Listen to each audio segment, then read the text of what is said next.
ఇక తెలంగాణకి సంబంధించిన బ్రేకింగ్ అప్డేట్ చూస్తున్నాం. ఇటు గత బీఆర్ఎస్ ప్రభుత్వంలో ఎటు చూసినా కూడా అప్పులే కనిపిస్తున్నాయి. ఏ పని చేసినా అప్పులే. సంపద సృష్టి మాట అటుంచితే అన్ని పనులు కూడా పూర్తిగా రుణాలపైనే చేశారు. పైగా వాటి చెల్లింపులకు మార్గం ఏంటన్నది కూడా క్లారిటీ లేకుండానే ఏదో బండి నడిచిందా ఆ మాదిరిగా వ్యవహారాలను నడిపించేసింది గత సర్కార్. తలసరి అప్పు అయినా గ్యారంటీ అప్పు అయినా ఏదైనా సరే తెలంగాణదే రికార్డ్ అన్నట్లుగా గత ప్రభుత్వ వ్యవహారాలు నడిపింది. అది కాస్త ఇప్పుడు కొత్త ప్రభుత్వానికి పెద్ద సవాల్గా మారింది. అయినా కూడా ప్రజలకు ఏ లోటు కనిపించకుండా పాలన అందిస్తోంది కాంగ్రెస్ సర్కార్. ప్రజలకు ఇచ్చిన మాట ప్రకారం సంక్షేమ పథకాలు అమలు చేస్తూనే మరోవైపు రాష్ట్ర ఆర్థిక పరిస్థితిని గాడిన పెడుతోంది.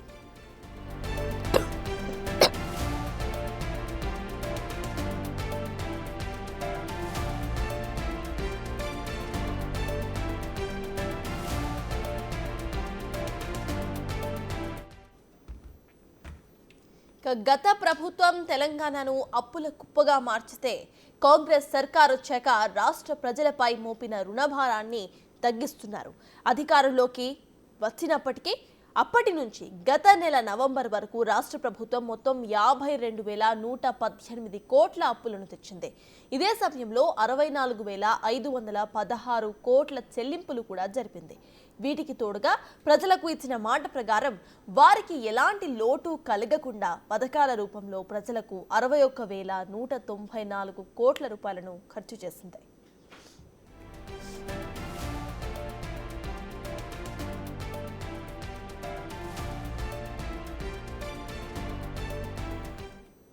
ఇక రైతులకు భారంగా మారిన రుణాలను మాఫీ చేయడంతో కాంగ్రెస్ సర్కార్ సక్సెస్ సాధించింది. ఇందుకోసం రైతులకు 2 లక్షల రుణమాఫీ పథకానికి సాకారం చేసింది.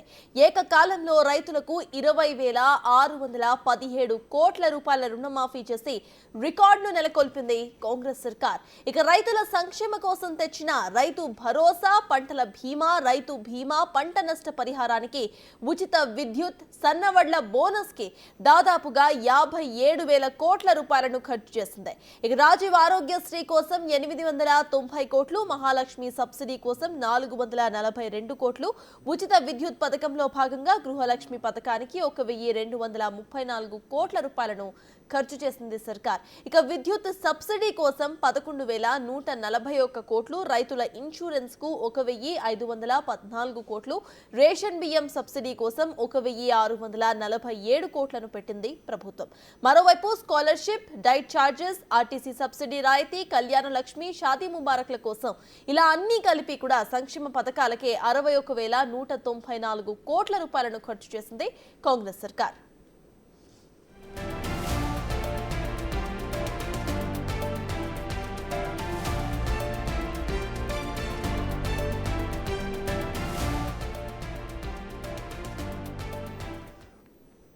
లక్ష్యం కొండంత ఉంది, కానీ సంకల్పం ఉంటే సాధ్యమేనని కాంగ్రెస్ పాలన చూస్తూ ఉంటే అర్థమవుతుంది. ఈ ఆర్థిక సంవత్సరం ముగియడానికి మరో 4 నెలలు మాత్రమే ఉంది. అయినా కూడా సవాళ్లను అధిగమించి ప్రయత్నిస్తే సాధ్యం కానిదంటూ ఏదీ లేదు కదా అంటూ ప్రభుత్వం చేస్తున్న ప్రయత్నం అప్పుల రాష్ట్రాలకు నిదర్శనంగా మారుతోంది.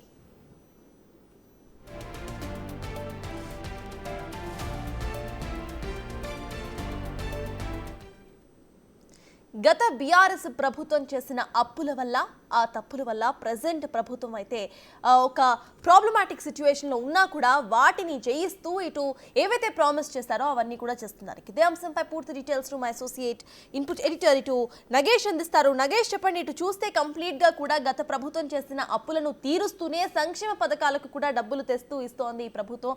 ఇంకా 4 monthsలో ఈ ఇయర్ అయితే కంప్లీట్ అవుతుంది. ఎలా చూడాలంటారు? ప్రజాపాలన కాంగ్రెస్ ప్రభుత్వం చేపట్టి సంవత్సరం ముగుస్తున్న క్రమంలో రాష్ట్ర ప్రభుత్వం ఒక నోట్ను విడుదల చేసింది. అంటే తెలంగాణ కాంగ్రెస్ ప్రభుత్వం ఏ విధంగా రాష్ట్రాన్ని నడుపుతుంది, గత బీఆర్ఎస్ ప్రభుత్వం 10 ఏళ్ల కాలంలో ఏం చేసింది అనేది కూడా అందులో క్లియర్గా పేర్కొంది. అంటే గత 10 ఏళ్ళు ఏలిన బీఆర్ఎస్ పార్టీ ఇప్పటికే 7 లక్షల కోట్ల అప్పు చేస్తే అందులో వడ్డీలకే 64,516 కోట్ల రూపాయలు కిస్తీలు అలాగే మిత్తిలకే చెల్లించిన పరిస్థితి. మరి మిగతా సంబంధించి డెవలప్మెంట్కి సంబంధించి కూడా ఇప్పటికే రాష్ట్ర ప్రభుత్వం చాలా వరకు డబ్బులు వెచ్చిస్తూ దాని ప్రకారమే ముందుకెళ్తుందని చెప్పొచ్చు. ఎందుకంటే 2014 నుంచి 23 వరకు గత 10 ఏళ్లలో బీఆర్ఎస్ ప్రభుత్వం 7 లక్షల కోట్ల అప్పులు చేసి వాటికి చెల్లించాల్సిన వడ్డీలు కిస్తీలన్నీ కూడా కొత్తగా చేపట్టే అభివృద్ధి పనుల మీద అలాగే సంక్షేమ పథకాలకు సంబంధించి కూడా పూర్తిగా అవరోధాలుగా మారాయని చెప్పవచ్చు. ఎందుకంటే రాష్ట్రాన్ని నడపాలంటే ప్రతి సంక్షేమ పథకాన్ని ప్రతి అభివృద్ధి పథకాన్ని ప్రజలకు చెప్పాల్సి ఉంటుంది, ప్రజలకు వివరించి వాళ్ళకు అందజేయాల్సిన అవసరం కూడా ఉంది. ఎందుకంటే 6 గ్యారంటీల అమలును కూడా ఇప్పటికే రాష్ట్ర కాంగ్రెస్ ప్రభుత్వం యథావిధిగా తమకున్న వ్యవహారంలో కూడా ఎప్పటికప్పుడు తీసుకెళ్ళిపోతుంది. ఎందుకంటే రైతు భరోసా కావచ్చు, రైతు రుణమాఫీ కావచ్చు, అలాగే మిగతా ఏదైతే 6 గ్యారంటీలు ఫ్రీ బస్సు కావచ్చు, వీటన్నిటిని కూడా ఎప్పటికప్పుడు బేరీజ్ చేసుకుంటూ ముందుకు చేస్తున్న పరిస్థితి. రైతు సంక్షేమానికే 57,000 కోట్ల రూపాయలు ఇప్పటికే కాంగ్రెస్ ప్రభుత్వం వెచ్చించింది. ఇచ్చిన మాట ప్రకారం కూడా ఏదైతే ఇందులో మేనిఫెస్టోలో రైతులకు సంబంధించిన రుణమాఫీ చేస్తామని చెప్పి 2 లక్షల రుణమాఫీని కూడా ఇప్పటికే చేసింది. అంటే రాష్ట్రంలోని 25.36 లక్షల రైతు కుటుంబాలకు 20,617 కోట్ల రూపాయలను ఇప్పటికే చెల్లించింది. రైతుల సంక్షేమానికి అభివృద్ధికి 57,000 కోట్ల రూపేణా పైన అయిందని చెప్పచ్చు. అంటే పెట్టుబడి సాయం కావచ్చు, పంటల బీమా, రైతు బీమా, నష్టపరిహారానికి సంబంధించి వ్యవసాయానికి ఉచిత విద్యుత్తు, పంట ఉత్పత్తులకు సంబంధించి కొనుగోళ్లు, సన్న వడ్లకు బోనస్ రూపేణా రకరకాలుగా ప్రభుత్వం ఖర్చు చేస్తుంది. ఎందుకంటే 7 లక్షల కోట్ల ఏదైతే అప్పు ఉందో అప్పుకు సంబంధించి వడ్డీలు చెల్లించాలంటేనే అదనపు భారం రాష్ట్ర ప్రభుత్వం పైన పడుతుంది. ఎందుకంటే సంక్షేమ పథకాలు అమలు చేయాలన్నా ప్రజలకు తెలియజేయాలని చెప్పే దీనికి సంబంధించిన సారాంశాన్ని ప్రభుత్వం తెలియజేస్తుంది. ఇందులో ఆగస్టు సెప్టెంబర్లో కురిసిన భారీ వర్షాలకు సంబంధించి కూడా పంట నష్టపోయిన రైతులు కూడా లక్షల్లో ఉన్నారు. వాళ్ళకు సంబంధించి కూడా 260 కోట్ల రూపాయలు వెళ్ళి వాళ్లకు వెచ్చించిన పరిస్థితి. వాళ్ళకు ఇప్పటికే చెల్లింపులు కూడా జరిగాయి.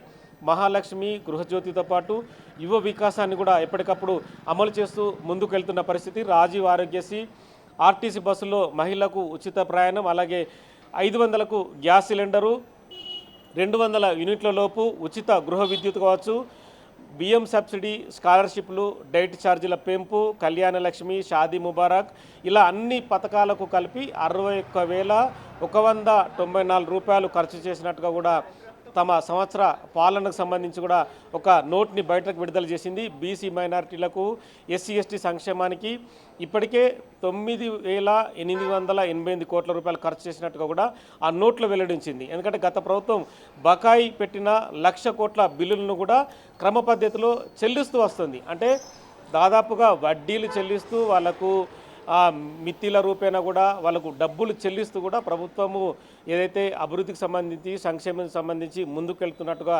ఘనంగా ప్రకటిస్తుంది. ఎందుకంటే తెలంగాణ రాష్ట్రంలో ఏ వ్యక్తి కూడా ఇబ్బంది పడకూడదు, వాళ్ళకు అందుతున్న సంక్షేమాన్ని ఎప్పటికప్పుడు సమీక్ష చేస్తూ అధికారుల ద్వారా వివరాలు తెలుసుకుంటూ కూడా అభివృద్ధి పనులను ఒకవైపు కొనసాగిస్తూనే మిగతా ఏదైతే ప్రజలకు సంబంధించిన సంక్షేమాలు కావచ్చు, వాళ్ళకి సంబంధించిన సన్న వడ్ల బోనస్లు కావచ్చు, రుణమాఫీలు, అలాగే రైతు భరోసాని కూడా మొన్న 3 రోజుల క్రితమే సీఎం రేవంత్ రెడ్డి సంక్రాంతి తర్వాత చెల్లిస్తామని చెప్పి ప్రకటించారు. ఎందుకంటే డబ్బుల్ని ఎప్పటికప్పుడు కూర్చుకోవడానికి కూడా రకరకాల వ్యయ ప్రయాసాలకు కూడా ప్రభుత్వం ఓరుస్తుంది. ఎందుకంటే తెలంగాణ రాష్ట్రంలో విద్య, ఉద్యోగ, ఉపాధి అవకాశాలు కల్పించడం కోసం కొత్త స్కీములను కూడా ప్రవేశపెడుతున్న పరిస్థితి.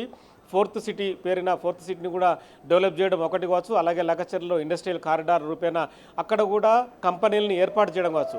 మిగతా చోట్ల కూడా నిన్ననే కోకోకోలా ఫ్యాక్టరీని కూడా గజ్వేల్లో ఓపెన్ చేసిన పరిస్థితి. ఇలా రకరకాల సంక్షేమ పథకాల్ని ప్రజలకు అందించడంతో పాటు చదువుకున్న విద్యార్థులకి ఎప్పటికప్పుడు ఉపాధి అవకాశాలు కల్పించడానికి, వాళ్ళకు ఉద్యోగాలు మెరుగుపరచడం కూడా ముందుంటామని చెప్పి కూడా ప్రభుత్వం ప్రకటిస్తుంది. ఇంకా ఏమైనా లోటుపాట్లు ఉంటే కూడా ఖచ్చితంగా వాటిని సరిదిద్దుతాం, తమకు వచ్చే డబ్బులు కావచ్చు, వాటికి చెల్లించే ఏదైతే డబ్బులు కావచ్చు వాటన్నిటిని కూడా సమానంగా చూసుకుంటూ తాము ఎక్కడా వెన్నుదిరిగే ప్రసక్తి లేదు, వెన్ను చూపే ప్రసక్తి లేదు. ఖచ్చితంగా రాష్ట్ర ప్రభుత్వం అభివృద్ధి సంక్షేమానికి ఖచ్చితంగా కాంగ్రెస్ ప్రభుత్వం కట్టుబడి ఉంది.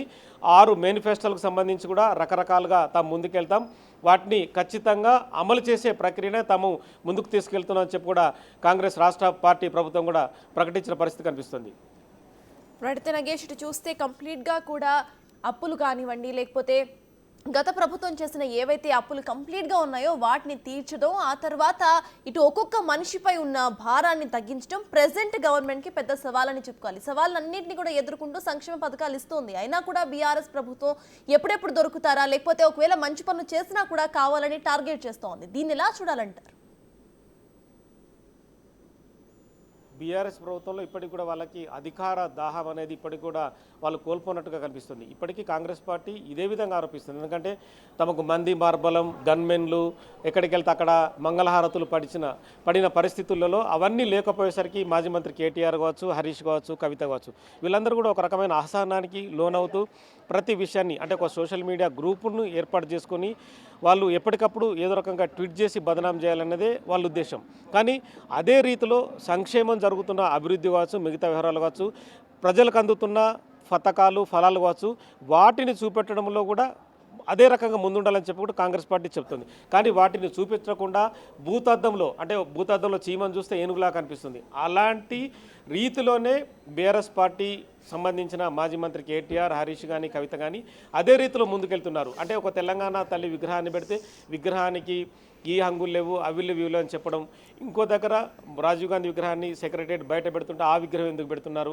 సో ఒక పథకాన్ని అమలు చేస్తుంటే డైట్ ఛార్జీలు విద్యార్థులకు అమలు చేస్తుంటే అక్కడ వేరే రకంగా ఈ మధ్య కాలంలో కాంగ్రెస్ పార్టీ నేతలు ఆరోపిస్తున్నట్టుగా దాని వెనుక ఆర్ఎస్ ప్రవీణ్ కుమార్ ఉండి ఈ మొత్తాన్ని తతంగా నడిపిస్తున్నాడు. విద్యార్థులకు సంబంధించి కొంతమంది వాళ్ళ వ్యక్తులు ఉండి అందులో ఆహారంలో ఏదో కలిపి వాంతులు విరేచనాలు అవడానికి కారణమవడం, అలాగే ఆ విద్యార్థులు తీవ్రమైన అనారోగ్యానికి కారణమవుతుండడం కూడా ఖచ్చితంగా మాజీ మంత్రి సీతక్క కావచ్చు, అలాగే సురేఖ కావచ్చు, మంత్రి సురేఖ కావచ్చు, మిగతా నేతలు కూడా ఇదే ఆరోపిస్తున్నారు. అంటే ఇప్పటికి కూడా ప్రభుత్వాన్ని ఏదో రకంగా బదనాం చేసి తాము మళ్ళీ అధికారంలోకి రావడానికి రకరకాల ప్రయత్నాలు చేస్తున్నారు. కానీ ఒక ప్రభుత్వం చేస్తున్న సంక్షేమాలు కావచ్చు, అభివృద్ధి కావచ్చు, వాటిని కూడా అదే రీతిలో చూడాలని చెప్పి కాంగ్రెస్ పార్టీ చెప్తున్న పరిస్థితి. కానీ ఇప్పటికీ బీఆర్ఎస్లో ఆ ధోరణి కనిపించడం లేదు. బయటికి వెళ్ళినా కూడా కేటీఆర్ నేను కొంత విరామం తీసుకుంటున్నానని చెప్తూ మిగతా పార్టీ నేతలు కూడా రెచ్చగొట్టే ధోరణితో ముందుకెళ్తున్నారు. కానీ ఇవన్నీ కూడా కాంగ్రెస్ పార్టీ ఏవి పట్టించుకోకుండా తాము చేస్తున్న అభివృద్ధినే ప్రజలకు చూపిస్తూ ఇంకా లోటుపాట్లు ఉన్నా కూడా ఆ లోటుపాట్లు ఉన్నాయి కూడా ప్రజలకు వివరిస్తూ కూడా ప్రభుత్వం అయితే ముందుకు సాగుతున్న పరిస్థితి కనిపిస్తుంది. సంక్షేమ పథకాలకు సంబంధించి, అభివృద్ధి పథకాలకు సంబంధించి కావచ్చు, ప్రజలకు అందుతున్న వ్యవహారాలు కావచ్చు, వాటన్నిటిని కూడా ఖచ్చితంగా ఒక బోర్డు పైన చూపిస్తూ దాని ప్రకారమే తాము ముందుకెళ్తామని చెప్పి కూడా కరాఖండిగా చెప్తున్న పరిస్థితి కనిపిస్తుంది. Right, thank you Nagesh.